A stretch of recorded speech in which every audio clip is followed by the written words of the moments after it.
모닝 임브레이스 월요일 아침입니다. 이번 주도 말씀으로 힘차게 시작해 볼까요? 오늘 말씀 6장 12절로 16절까지입니다. 다니엘이 기도하는 것을 발견하자 다니엘을 시기 했던 자들은요, 다니엘을 고발하려고 왕에게 갑니다.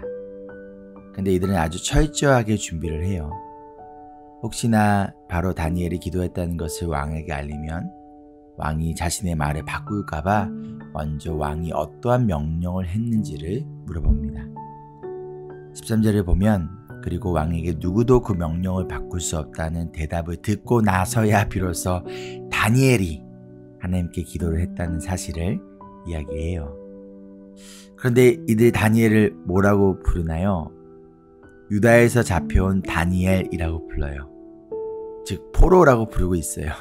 아니, 지금 총리인 다니엘을 포로라고 부르고 있다니.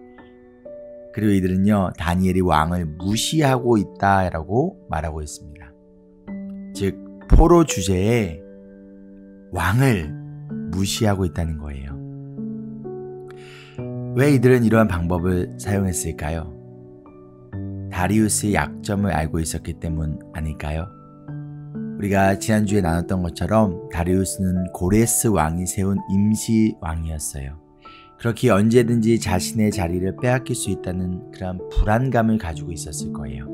그런 왕에게 이 사람들은 포로 출신의 다니엘이 왕을 무시하고 있다라고 말하는 거예요.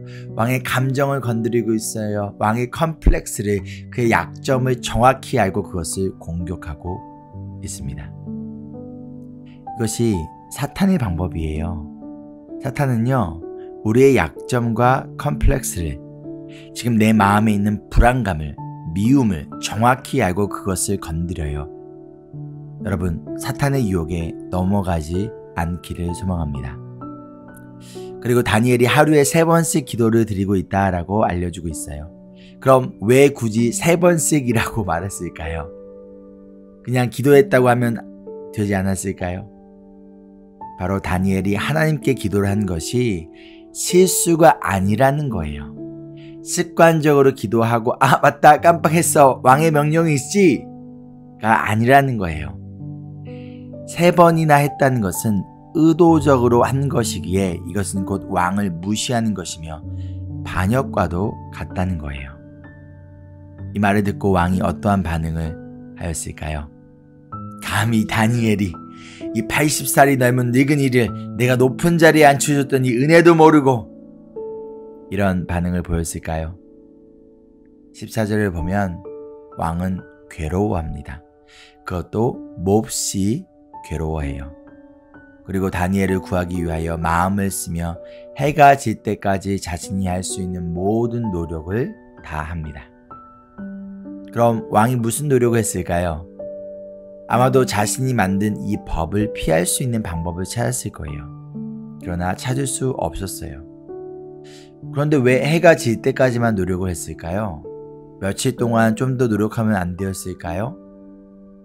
당시 고대의 법이 누군가 고발을 하면 그날 안으로 판결을 해야 했기 때문입니다. 그런 왕을 이 사람들이 가만두지 않죠. 15절을 보면 다시 왕을 압박합니다. 왕이 스스로 세운 법을 바꿀 수 없으니 그것을 기억하고 지키라고 압박하고 있어요. 마치 빌라도가 예수님이 죄가 없다는 것을 알고 풀어주려고 했지만 대제사장들과 서기관 등의 압력에, 프레셔에 못 이겨 어쩔 수 없이 예수님이 십자가에 죽도록 명령을 했듯이 다리우스 왕도 더 이상 버티지 못하고 다니엘을 사자굴에 던져버립니다. 그리고 다니엘에게 이렇게 말합니다. 16절이에요. 그대가 늘 섬기는 그대의 하나님이 그대를 구하여 주시기를 비오. 자신이 할 수 있는 모든 것을 다 했어요. 그러나 아무리 노력해도 다니엘을 구할 수 없었어요. 아무리 자신이 왕이라고 해도 이 죽음에서 다니엘을 구원할 수 없었습니다. 그러나 누구는 가능하십니까? 바로 하나님은 가능하시다는 거예요. 지금 다리우스가 진심으로 하나님이 다니엘을 구원해 주실 거라는 믿음을 가졌는지, 아니면 자신이 더 이상 할 수 있는 것이 없기 때문에 그냥 빈말로 한 것인지 알 수 없지만, 그러나 어찌되었건 왕의 입술을 통하여 다니엘의 생명은 바로 사람이 아닌 오직 하나님 손에 달려있다는 것과, 하나님을 신뢰하는 그분의 자녀를 하나님께서 구하여 주신다는 것을 알려주고 있습니다. 여러분은 지금 어떠한 상황에 계신가요? 그 상황에서 벗어나기 위하여 어떠한 노력을 하고 있습니까? 여러분 자신을, 그리고 나의 가족과 주변에 사랑하는 사람들을 그 상황에서, 그리고 영원한 죽음에서 구원하기 위하여 무엇을 하고 계신가요? 아무리 우리가 노력한다고 한들 우리가 우리 자신을, 그리고 다른 누군가를 구원할 수 없습니다.